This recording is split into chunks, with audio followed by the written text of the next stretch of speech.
Hello and welcome back to The Letter.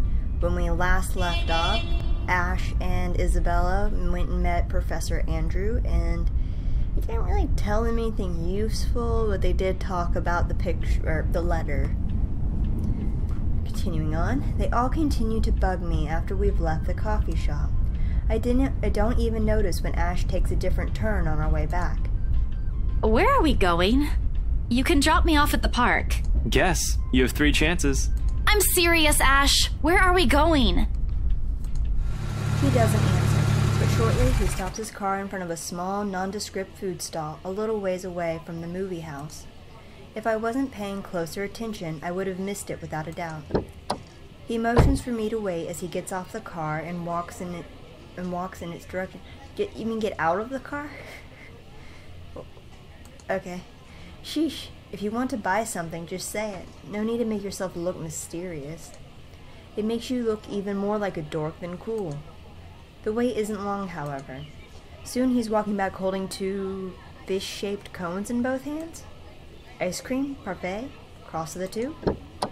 By the time he's back inside the car, I've given up any effort to figure out what he bought. Not that it looks bad, it's actually quite cute. Here, take it. I have to move my head back a little when he thrusts it at me to avoid the ice cream and the fruit toppings from ending up all my nose. What's this for? My arm's getting tired. 5, 4, 3, 2. With a wary glance, I take it off his hands. I still don't understand why there's a need for ice cream today. Nevertheless, I take a small bite. When is it ever not a day for ice cream? Isabella? It's actually pretty good. It must have shown in my face because he chuckles as soon as I take another one. Saw the place open the other day when we watched Zach's movie. Thought I should give it a try. It doesn't seem like a bad place to get food from time to time. And you're giving me free ice cream because... Do I need to have a reason? Exactly, Isabella. Why are you questioning free ice cream? Are you really going to ask me that? Here's the thing with Ashton Frey. He does not just treat anyone to free food because he feels like it. He's that much of a Scrooge. Hell, he even asked me to teach him how to haggle once. Haggle! Of all the people who'd ask me that. I'd have expected such a request from Becca, but Ash? Not at all. If I'm going to be honest, he looks a bit constipated with that expression on his face right now. I think he's starting to regret ever buying this. The other day? The movie with Zach and Rebecca? Rebecca's there, yeah, I think so. Yeah! Seriously, it was like 2 days ago. Anyway, during the movie, we, that's to say, shit. Should have written down something first. Get to the point, Ashton. Right. I'm sorry. What? I'm sorry for, not getting to the point. I'm sorry for the other day. I got carried away. I said things that upset you. I shouldn't have done that. I'm sorry. Oh, okay. Okay? That's all? That's all you're going to say? You're not still angry, are you? You didn't have to buy me anything. A simple sorry would have been enough. I bite into the cone again, a small attempt to keep myself occupied and relieve the heat crawling up my face. It doesn't work, but at least I don't have to look at him. Why I'm feeling embarrassed over an apology, I have no idea. It's not like it wasn't called for. They were being mean, especially him, and in that fraction of a second, it hits me. He skipped his day off just for today. I should be the one apologizing and thanking him. Silence is an awkward company while we finish our respective snacks. There are words for this. For people like us, for understandings and sentiments like this. Yet in this instant, they won't come. As promised, he drops me off at the park right after, phrases unsaid still hanging heavily in the air. In this weather, the city park gives off a lazier and more languid vibe than usual. Where children are usually seen running around and playing, there are now people lying, leaning back on their picnic blankets, simply enjoying the afternoon sun. The smell of food drifts from nearby carts, and if the wind blows in the right direction, one would catch the whiff of freshly trimmed grass. Maybe I should try walking home today, to get my mind off things? To try and find the words somehow? I haven't done that in a while. Thanks, Ash, for today. No problem. Say hi to Rebecca for me. Yeah, I will. Even so, I linger. We both do. A mild, humid breeze brings the smell of dried leaves, warmed earth, and a far-off, distant memory. Of false starts and awkward first meetings. Same place, same people, playing the same parts. Funny how all the days my brain chooses to remember it now. Wait, Belle. Ash exits his car. His strides are unsteady when he approaches me, or maybe this is his uncertainty showing? I'm not quite sure. He has never looked uncertain to me before. Always calm, always sure, always collected. He stops a short distance from me, close enough that he's within an arm's reach, but just far enough for his voice to be heard over a decent small talk, if this is what it's going to be. He fumbles for something in his pockets. Here, catch. The small bag lands cleanly on my outstretched hands before it hits the ground. I raise up an eyebrow at him, and he responds by shrugging and stuffing both his hands back to his pockets. Somewhere to the side, he finds an interesting spot to look at. Sometimes you have to wait, Papa said long ago. For once this time, I listen. His voice is halting, hesitant when he finds it again. My mom used to make me carry around one of those when I was young. To ward off evil and bring you luck, she said. I don't believe in this stuff now, but if it makes you feel safe since you're a total scaredy cat, then I guess it's okay to give you one to carry around. Perhaps, at the moment, there aren't any words for it. I've never been good with those. But right now, I could thank him in the best way I know. I close the short distance separating us. And lightly, in place of phrases one couldn't spin together or answers too early to seek out, I lean over and give him a little peck on the cheek. The touch is short, fleeting, the kind that speaks volumes of boundaries we don't often cross as friends. Nevertheless, the thought is there. It lingers. In the gentle autumn wind that passes, in the empty space separating us when I step back and look up at him with a smile. It's easy to express gratefulness this way, isn't it? At least, with my own family, that's the case. For the two of us, I'm not quite sure. Did he understand? After all, gratitude is considerably harder to put into words when you've spent the latter half of your friendship teetering between good-natured jests and ruffling each other's feathers. Seconds pass before he clears his throat. His face has gone remarkably red, whether from the heat or something else I can't quite tell. Seriously? Are we really going to dance around this? But he understands. I know he does. Because the smile on him when he finally meets my eye is the gentlest I've seen him show. I, gotta go. Got some reports I forgot to file the other day. Yeah. See you around. Thanks for the ice cream. And the charm. Don't lose it. We won't find one here again if you do. I won't.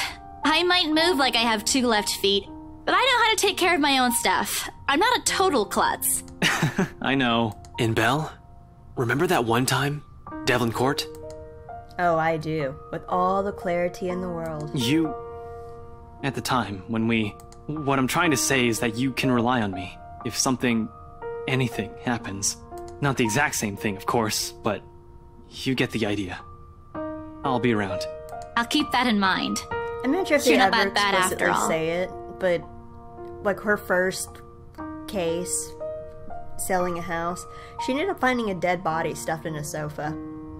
And that's the Devlin Court thing that they keep bringing up, but I don't remember if they ever specifically say that. Before leaving, he waves at me one last time. The next time we talk, we'll be back to the way we were. Because at the end of the day, that's how things have always moved between us.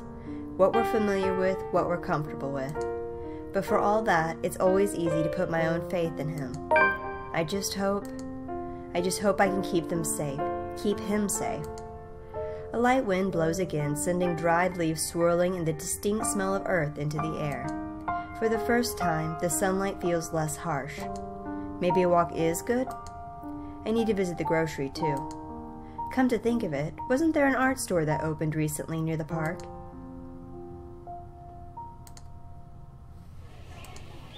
The cat's name is Baruthiel. Or at least that's what his collar says. Well, it's an odd name to give a cat, in my opinion. An odd name to give a cat, in my opinion. But it speaks grace, much like the one that carries it. It shows in the way he swishes his tail and his eyes follow my hand's every movement. I'm not sure what he finds fascinating in me, to be honest. I wasn't the very picture of grace when he found me, after all. It was a bad idea carrying 2 heavy bags of newly bought art materials and groceries without help or a sure ride home. In hindsight, perhaps I shouldn't have bought all of these at the same time. I didn't even make it past the park. And now I'm suffering underneath the glaring afternoon sun, hunched up on a park bench and drenched in sweat, in the company of a cat curiously watching my every movement. I hope it stays where it is. It's just a black cat, but back at home, they're considered ill omens. Don't look at me like that. I can act graceful as well if I want to. Not that I've ever acted graceful in my life, of course. Growing up with rowdy younger brothers and a sister does that. Or maybe it's the opposite. Mama used to call me a little troublemaker before. Well, graceful or not, there's no use moping. A short breather and then I'm off home. Besides, it isn't like the company's bad, even if it's a cat, as long as it doesn't bite or crosses my path. Well, where's your owner, anyway? He has one, doesn't he? An owner? That's what the collar's for, isn't it? A bandage is wrapped on one of its paws, though. I wonder what happened to it. Did he run away? Well, if you don't have one, I won't be able to take you in. My apartment doesn't allow pets. I tried to bring one home before, a cat. Not black, of course. And Rebecca threw a fit before the landlady could. I take a small packet of sweets from one of the bags beside me and pop it open. As I'm about to put one into my mouth, he meows. My hand stops. Do you want one? Don't give the cat candy. He doesn't meow again as I'm expecting him to, but I take his unblinking gaze as a yes. I shift the piece from my palm and hold it out to him warily. He sniffs it once, twice before... Baruthia! Like a good, properly trained pet, Baruthia responds as soon as he's called. Recognition comes as soon as my head snaps in the direction of the voice. Miss McCullough's hard to miss, what with her height. I'm sorry. Did my cat hurt you? Oh, it's you. Nice to meet you again, Miss McCullough. Were you harmed in any way? I'm sorry. Baruthia's not exactly fond of other people. Even run away from the veterinarian right now. Oh no, he was just sniffing my hand earlier. I certainly wasn't trying to feed him Starburst. My Baruthia's a she. She? All this time I thought. The pause in conversation, if this can be called one, is uncomfortable. We're merely 2 people working different jobs for the same client. Frankly, meetings like this don't happen a lot, and if it does, a simple nodding of heads is enough. Still, trying to be friendly wouldn't hurt, right? I keep my tone cordial and warm. I'm actually surprised you have a cat, Miss McCullough. And why exactly is that?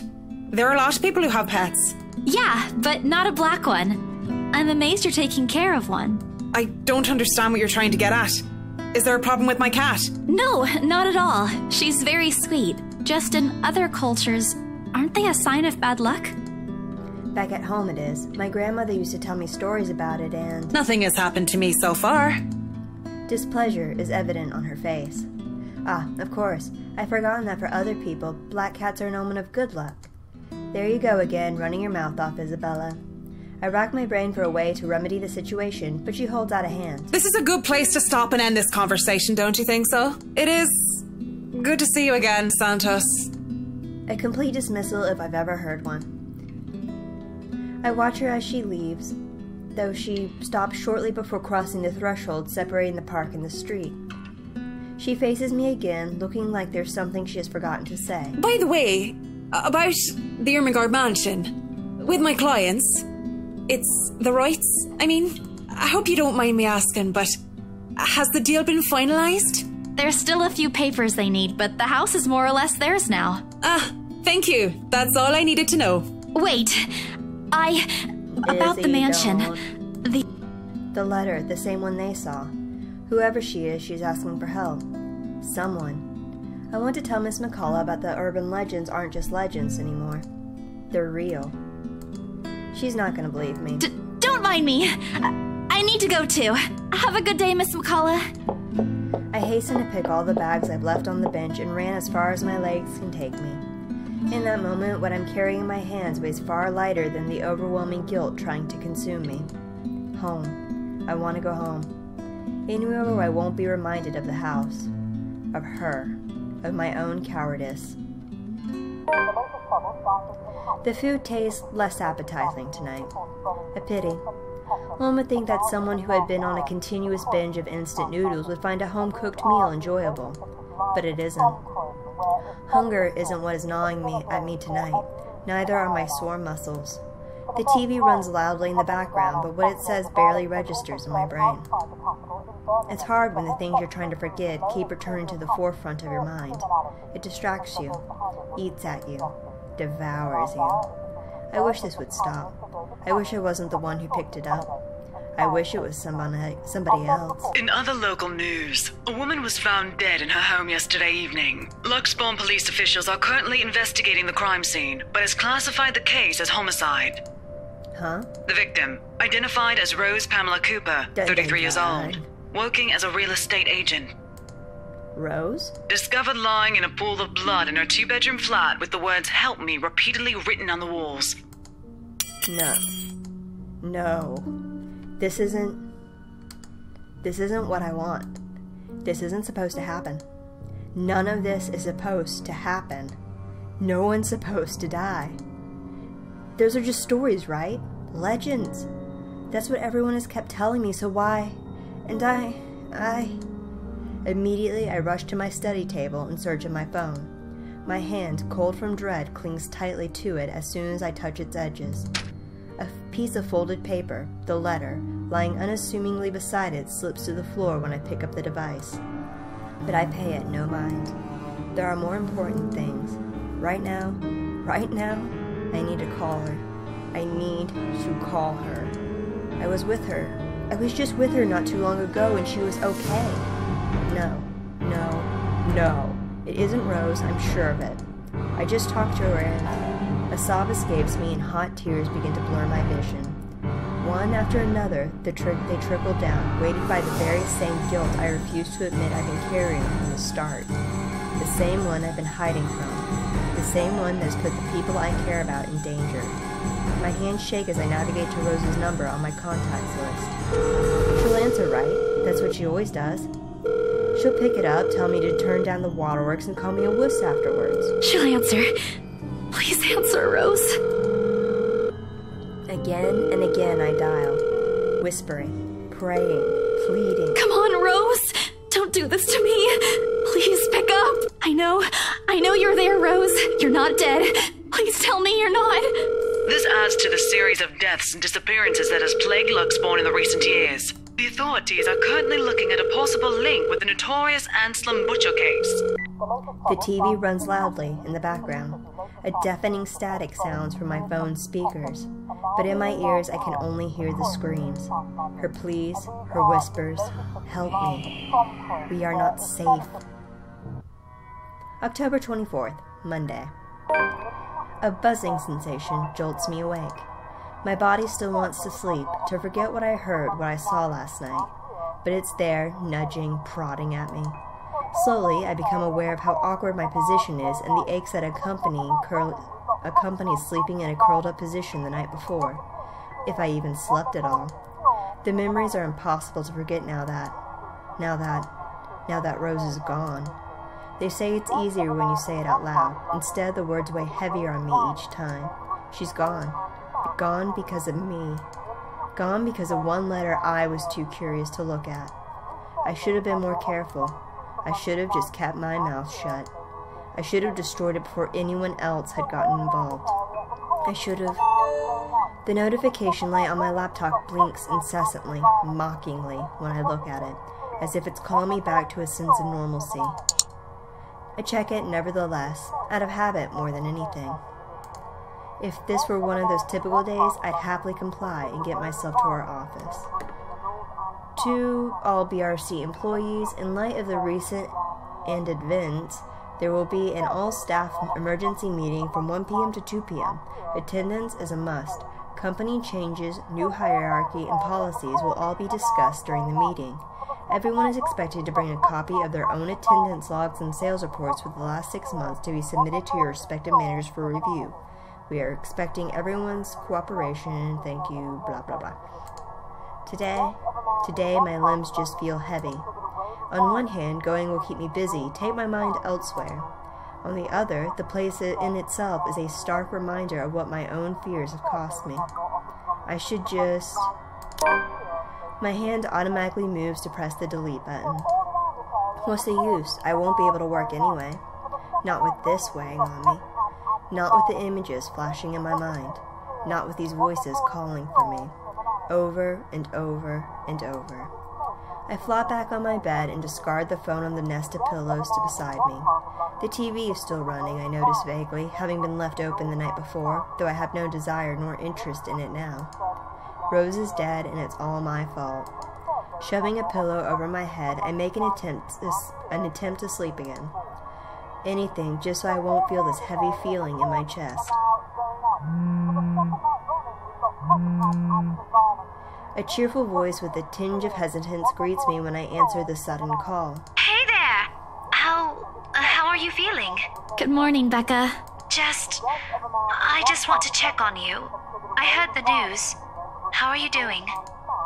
It's as if her question has opened a dam of emotions I've been keeping at bay. Becca. Rose, she... Shh. It's okay. I know. I'm sorry. I know how much she means to you. No, you don't understand! This is what I've been telling you guys! What you've been telling... All right. Tell you what. Why don't we eat dinner together today? I heard the diner near your office is serving your favorite today. My treat? Yeah, meet up with her. Perhaps it's better to talk to Becca about this in person, not over the phone and when I'm calm. It's not too late. She might still listen to a reasonable explanation. Okay. I'll meet you after school. So long as you don't make me pay, okay? I've already treated you to free food the other day. You know I'm not like that. If there's anyone who should be complaining here, it's me. But promise me you'll stay safe, all right? What's gotten into you? I don't think that's necessary, considering I'll be at school the whole day. Even if you don't believe in freaking supernatural explanations, a close friend and mentor of hers just got brutally murdered. I would just be like, oh, yes, I promise, yeah. I'll wait for you here, understood? Don't be late. I can only stay until... Promise me. If something bad happens, you'll run and... The Luxbourne Police Department continues its search for the following reported missing people. I lift the phone away from my ears and turn my attention to the news. Never mind that Becca's still on the line. These faces. Hold on a second. Missing? Aren't they? Becca, I'll call you back. There's something I have to look up. Wait, Isabella, what are you... Frantic, I press the end call button and open my laptop. The loud tapping of my fingers against the keys fills the room for the rest of the day as I look through everything. The background about the place, its history from the current owners, and the list of employees hired under BRC. And I'm right. Of course I am. BRC may have a lot of staff, they may have a lot of agents hired, but I'd remember those names anywhere. After all, they're part of the crew who worked with us in preparing the mansion for the open house. Still, I've got to check. One by one, call after call, I go through each person missing on the list. This isn't anything illegal, right? I'm just someone concerned for a fellow coworker. The night has fallen by the time I've gone through the whole thing. They're gone. They're really gone. No one knows where, but they're gone. Then the letters. No, that can't be. I hope it's not what I'm thinking. But Rose is... Something snaps into place in the fraction of a moment. These people and Rose? I need to tell someone. They need to know. Ash? Zach? Becca? That's right. We agreed to meet. She needs to know. Of course. Of course. The letter, my phone, papers, anything that will be useful. I grab all of them and make a run for the nearest bus stop. I'm already late. Becca must be really annoyed at me, but maybe if I use the subway, I can still get to her before her patience snaps. As I run, I bring up my phone to my ear. Her number's already being dialed. Each rings in sync with a quick tapping of my foot against the pavement, the sound taking away the edge from the agonizing wait. She's not answering. I run to the nearest shortcut I know, a small street Becca has warned me to never take before. No lights, no other pedestrians passing by at this time of the night. It's dangerous, but right now I have to. If I want to fix this, I have to get to her. Reaching the crosswalk at the end of the short avenue is a relief. A little more and I'll be at the station once I get to the other side of the street. My fingers fly over the keypad again in another attempt to call her. 5 seconds till the signs change. Please answer. 4 seconds. Becca's still not picking up. 3. I read out her number for the 3rd time. 2. Please, please, I beg of you. 1. My feet are already moving. And finally it connects. Help me. The world grinds to a halt. And when I look up, she's there. With the same misshapen face, tattered clothes, and unsightly gait, her voice reaches out to me again, calling like every other time. Whispering, whispering, and whispering, drowning my ear with endless pleas and cries, gripping me with words I couldn't even begin to understand. There are our shadows pulling at the edges of my vision, and the terror her presence brings wounds itself tighter on my legs this time, pinning me to the ground. Help me. No! Enough! How can I possibly help you? I couldn't even help myself. Or the people I dragged into this! She smiles, her lips contorting into something menacing. And right then and there, I understand the cutting anger in her eyes and the depth of the circumstances we found ourselves in. There is no escape. It's the last thing I see before my phone slips from my fingers and...